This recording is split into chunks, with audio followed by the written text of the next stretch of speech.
Hello everyone, my name is Vaibhav Shivhare और UPPCS उत्कर्ष में आप सब लोगों का स्वागत है। दोस्तों, आज मैं आप लोगों के सामने एक ऐसे मुद्दे पर चर्चा करना चाहूँगा जो न्यूज़पेपर के आर्टिकल्स में काफ़ी लंबे समय से चर्चा का विषय बना हुआ है और पर्यावरण और पारिस्थितिकी तंत्र के समक्ष एक विकराल समस्या भी बनी हुई है। दोस्तों, मैं बात कर रहा हूँ आप लोगों से अष्टमुडी झील, अष्टमुडी लेक की। आप मेरे पीछे ये जो इस वक्त जो आप तस्वीर देख रहे हैं, जो फोटो देख रहे हैं, इसमें आपको दिखाई देगा कि एक बड़ी सी एक वाटर बॉडी है और उस वाटर बॉडी में ये ढेर सारी मछलियाँ जो ऊपर तैरती हुई दिखाई दे रही हैं। ये कोई जिंदा मछलियाँ नहीं है, ये सब डेड स्पीसीज है, मरी हुई मछलियाँ हैं। तो आपके दिमाग में सवाल आएगा कि सर ये अचानक कैसे, ऐसी क्या घटना हो गई कि यहाँ पे सारी मछलियाँ, जहाँ पर फिशरमैन्स को मछुआरों को जहाँ इतनी मशक्क़त करनी पड़ती है मछलियों को पकड़ने के लिए, तो यहाँ तो सारी मछलियाँ पानी में ऊपर ही उतर रही हैं, सारी फ्लोट कर रही हैं ऊपर ही। क्या है ये? तो बेसिकली ये मरी हुई मछलियां हैं। और दोस्तों, ये जो आप इस वक्त जो तस्वीर देख रहे हैं, ये फोटो है केरल की अष्टमुडी लेक की। आप सब जानते हैं केरल जो राज्य है भारत का, उस राज्य में एक लैगून झील है। उस लैगून झील का नाम है अष्टमुडी और एक दूसरी झील भी है जिसका नाम है वेम्बनाड। तो दो झीलें देखने को मिलती हैं, एक अष्टमुडी झील और वेम्बनाड। लेकिन बात यहां पर हो रही है किसकी? अष्टमुडी झील की बात हो रही है। और अष्टमुडी झील के बारे में बताया गया कि इस समय ये बहुत ज़्यादा इसमें प्रदूषण है, पॉल्यूटेड हो चुकी है लेक।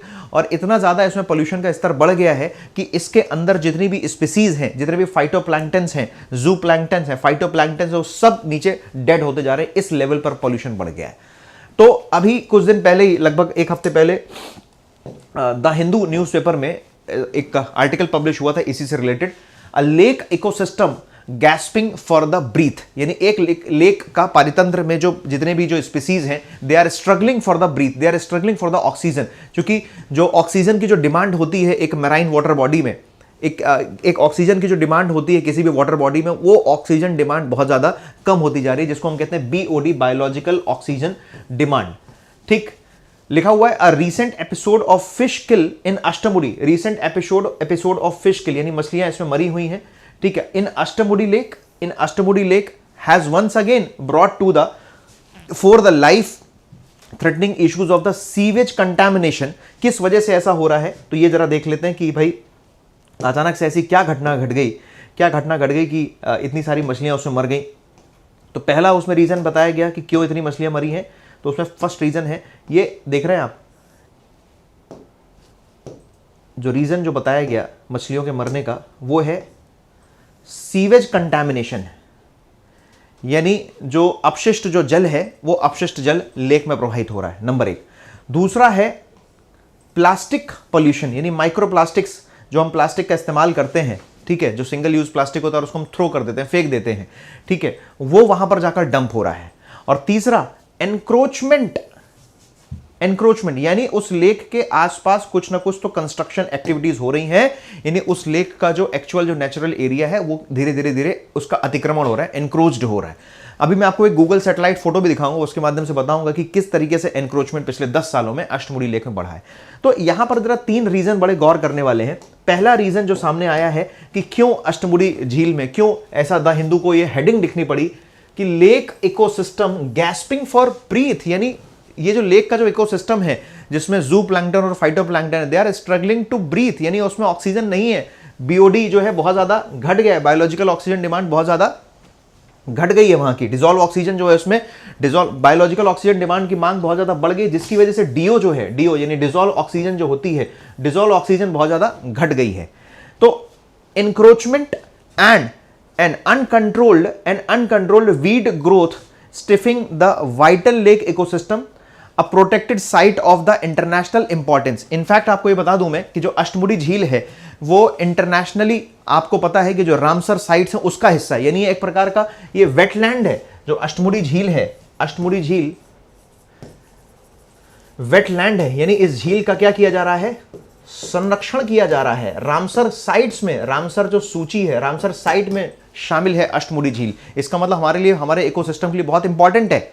ठीक है, तो उसमें लेकिन क्या क्या समस्या आ रही है? एक तो सीवेज कंटामिनेशन, यानी जो घरेलू अपशिष्ट है, उद्योगों का जो अपशिष्ट है, चूंकि उसके आसपास ढेर सारी इंडस्ट्रीज भी हैं, अभी मैप में दिखाऊंगा आपको। तो उन इंडस्ट्रीज और डोमेस्टिक वेस्ट जो निकल रहा है वो बिना ट्रीट किए अष्टमुडी झील में जा रहा है। तो एक तो सबसे बड़ा पॉल्यूटेंट पहुंचने का एक रीजन ये हो गया। मेंस में भी आज जब आंसर राइटिंग करते हैं या प्रीलिम्स में भी आपसे क्वेश्चन कभी पूछा जा सकता है, तो आप ऐसे पॉइंट्स का जरूर मेंशन करिए कि जल प्रदूषण के लिए जिम्मेदार कारक क्या हैं, क्यों शहरों की जो झीलें हैं या नदियां हैं क्यों प्रदूषित होती जा रही हैं। गंगा जो यमुना नदी है दिल्ली में क्यों इतना ज्यादा पॉल्यूटेड है, ब्लैक कलर का वाटर है पूरा, उसका ऊपर व्हाइट कलर का झाग दिखाई देता है, बिकॉज ऑफ द पॉल्यूटेंट। और कौन से पॉल्यूटेंट, सीवेज कंटामिनेशन। जितना भी इंडस्ट्री से वेस्ट निकलता है और डोमेस्टिक वेस्ट निकलता है, बिना उस वाटर को ट्रीट किए सीधे वो वाटर रिवर में ड्रेन हो रहा है। सेम यही घटना यहां पर भी हो रही है। नंबर एक, सीवेज कंटामिनेशन। ना दूसरा, प्लास्टिक पोल्यूशन। जो हम प्लास्टिक यूज कर रहे हो, डायरेक्ट प्लास्टिक के अंदर जो माइक्रो प्लास्टिक्स होते हैं, जो उसके जो सूक्ष्म कण होते हैं, वो सूक्ष्म कण उसमें जाकर मिल रहे हैं। दूसरा लिखा है एनक्रोचमेंट, यानी जो अतिक्रमण हो रहा है, आसपास जो कंस्ट्रक्शन एक्टिविटीज हो रही है, उसकी वजह से लेक लगातार पोल्यूटेड होती जा रही है। एंड इन्होंने मेंशन किया है कि ये जो लेक में ये सब जो पॉल्यूटेंट बढ़ते जा रहे हैं, इसकी वजह से अनकंट्रोल्ड वीड ग्रोथ, जैसे आपने देखा होगा जलकुंभी नाम का एक पौधा सुना होगा, ठीक है, और आपने देखा होगा वो जलकुंभी पूरे वाटर बॉडी में ग्रीन कलर का ऊपर पूरा फैल जाता है, ढक जाता है। तो जब जलकुंभी से पूरा वाटर बॉडी ढक जाती है, जैसे एक इमेज दिखाता हूं आपको तो एकदम क्लियर हो जाएगा। जैसे आप इस फोटो को देखें, आप अब देखने में लग रहा है कि ये कोई ग्रासलैंड है, देखने में लग रहा होगा आपको कि ये कोई grassland, but this is not any grassland, this is a water body. ये एक वाटर बॉडी है, और ये वाटर बॉडी जो है, जो लिखा हुआ है, जो एक्सपोनेंशियल ग्रोथ ऑफ वीड, यानी जो जलकुंभी की जो ग्रोथ होती है जो पॉल्यूटेंट की वजह से, जलकुंभी, ठीक है, ये एक प्रकार की जो है थ्रेटनिंग स्पीसीज है। मतलब किसी भी वाटर बॉडी में अगर ये इकट्ठा होती जाती है तो ये बहुत बड़ी समस्या पैदा कर देता है। क्योंकि आप समझो किसी वाटर बॉडी में इस प्रकार से अगर जलकुंभी फैल जाएगी, तो आप सोचो कि जो सूर्य का जो आने वाला प्रकाश है, सूर्य से जो आने वाला प्रकाश है, वो नीचे सतह तक पहुंच ही नहीं पाएगा। तो एक प्रकार की ये इस घटना को हम कहते हैं एल्गल ब्लूम की घटना, इसको कहा जाता है, ठीक है। जब बहुत सारा ऐसा जलकुंभी इकट्ठा हो जाता है तो बहुत सारे शैवाल फिर धीरे धीरे उत्पन्न होने लगते हैं।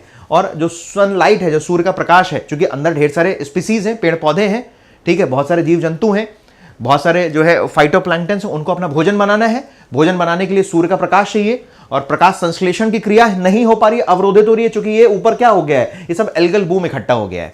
यही घटना इस वक्त हो रही है यहां पर, आप देख रहे हैं केरल के अष्टमुडी झील में। आइए जरा अष्टमुडी झील की लोकेशन आपको दिखा देता हूं मैप में एक बार। ये देखिए दोस्तों, ये है केरला, ये देख रहे हैं आप, ये केरल है, ठीक है, ये केरल का सेपरेट मैप है। और इसी केरल में यहां पर आप देख रहे हैं, तो ये आपको दिख रही है, ये है अष्टमुडी झील, ठीक। और इस अष्टमुडी झील, इसको चूंकि लैगून झील क्यों कहते हैं, चूंकि इसका एक सिरा कनेक्टेड है किसके साथ, ये अरेबियन सी के साथ कनेक्टेड है, अरेबियन सी के साथ कनेक्टेड है, that is why it is called as a lagoon झील। वेटलैंड साइड में शामिल है, बड़ा इसका महत्व है, इसका संरक्षण किया जा रहा है। और वर्तमान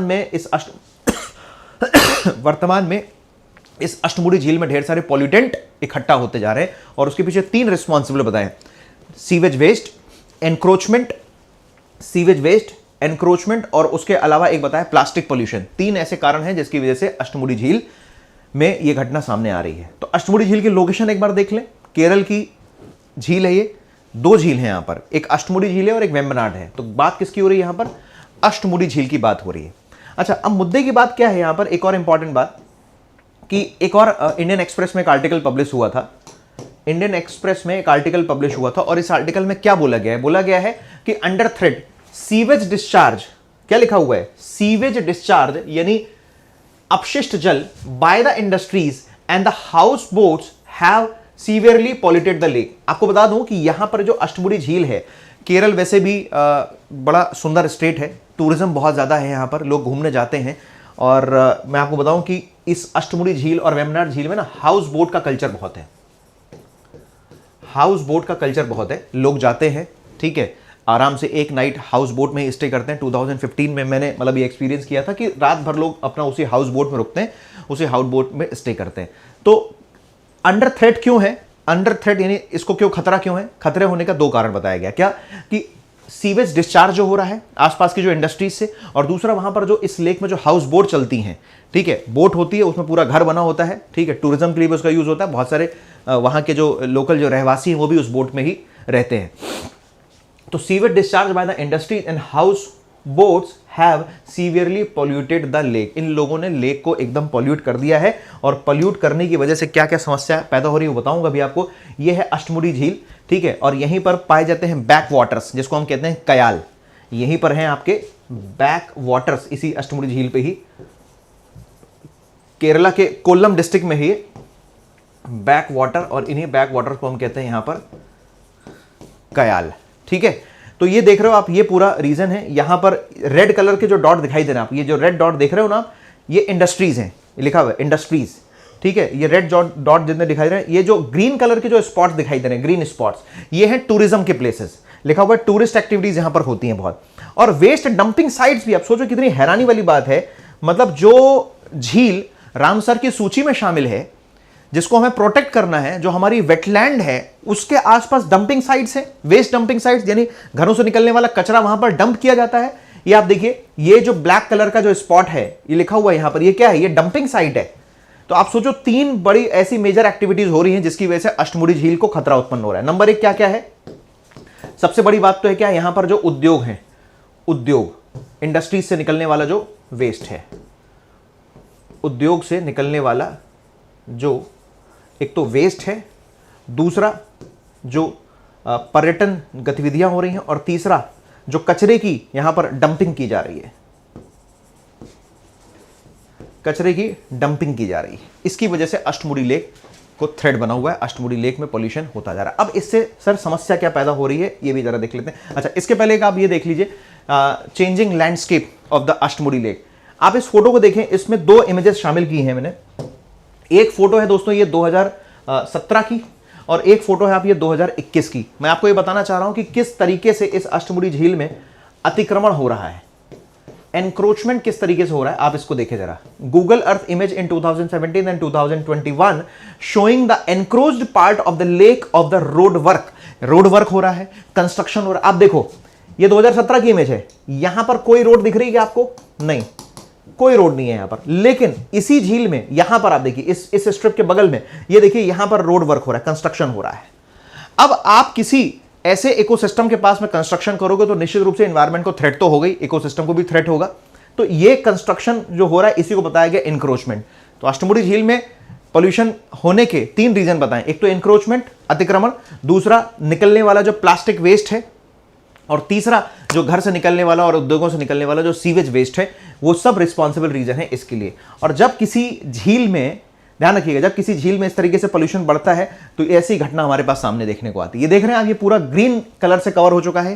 ये ग्रीन कलर क्या है? ये बेसिकली एक प्रकार का एल्गल बूम है ये, ठीक है। और ये एल्गल बूम जब इकट्ठा हो जाता है, इस स्थिति को कहते हैं, याद रखिएगा, इस स्थिति को, ये जो एल्गल बूम की जो स्थिति है, इस स्थिति को कहा जाता है सुपोषण की घटना। सुपोषण, वैसे तो देखो सुपोषण एक पॉजिटिव टर्म है, सुपोषण एक पॉजिटिव टर्म है, ठीक है, मतलब जिसको पर्याप्त न्यूट्रिशंस वगैरह सब मिल रहा है, न्यूट्रिशंस वैल्यू मिल रही है। लेकिन जब किसी झील में सुपोषण की घटना आती है, इसको इंग्लिश में यूट्रोफिकेशन कहते हैं।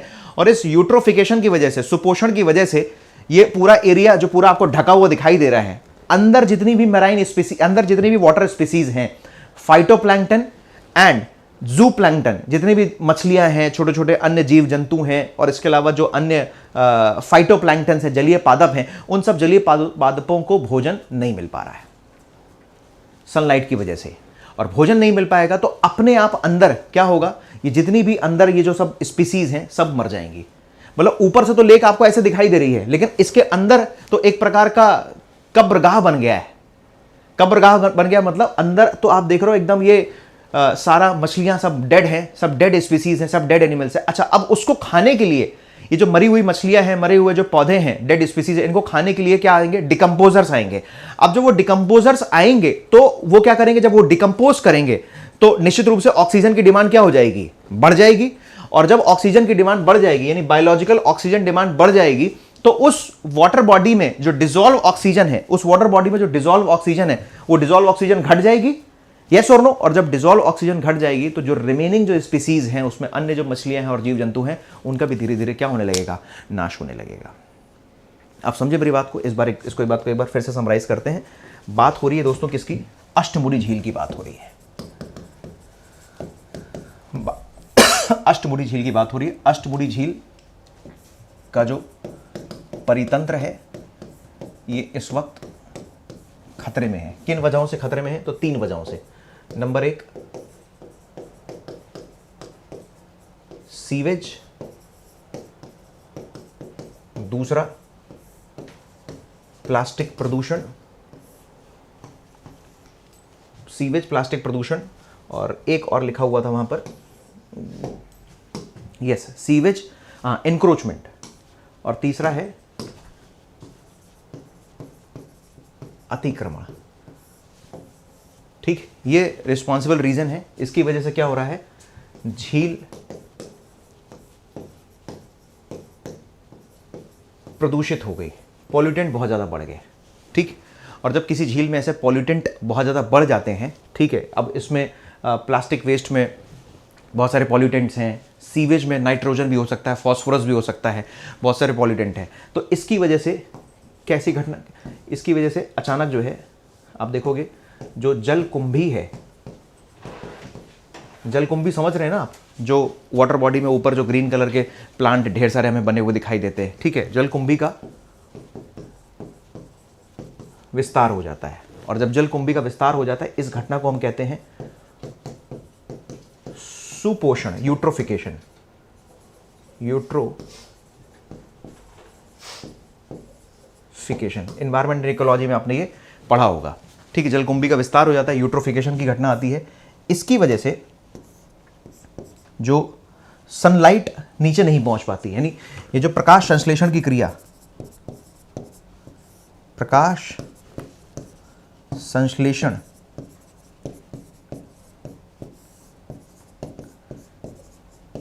की क्रिया बाधित होती है। प्रकाश संश्लेषण की क्रिया इस वजह से बाधित होती है। जलकुंभी का विस्तार हो जाता है, इसी घटना को हम कहते हैं एल्गल ब्लूम। ठीक है, इसी घटना को हम कहते हैं एल्गल ब्लूम, सुपोषण। ठीक है, सुपोषण इसलिए बोल रहे हैं क्योंकि एल्गल ब्लूम की वजह से बहुत सारे पोषक तत्व पहुंच गए, लेकिन पोषक तत्व तो पहुंच गए, ऊपर जाके जमा हो गए, लेकिन इससे नीचे प्रकाश संश्लेषण की क्रिया बाधित हो गई। अब आंतरिक सतह में जो उसकी आंतरिक सतह है, झील की आंतरिक सतह में, झील या झील के आंतरिक हिस्से में जो जलीय पादप होते हैं, जलीय पादपों का क्या होता है, नाश होता है। जो जलीय पादप हैं, उन जलीय पादपों का, आई होप ये विजिबल होगा आप लोगों के लिए, उसकी वजह से क्या होता है, ये जो जलीय पादप होते हैं, जलीय पादपों का नाश होने लगता है।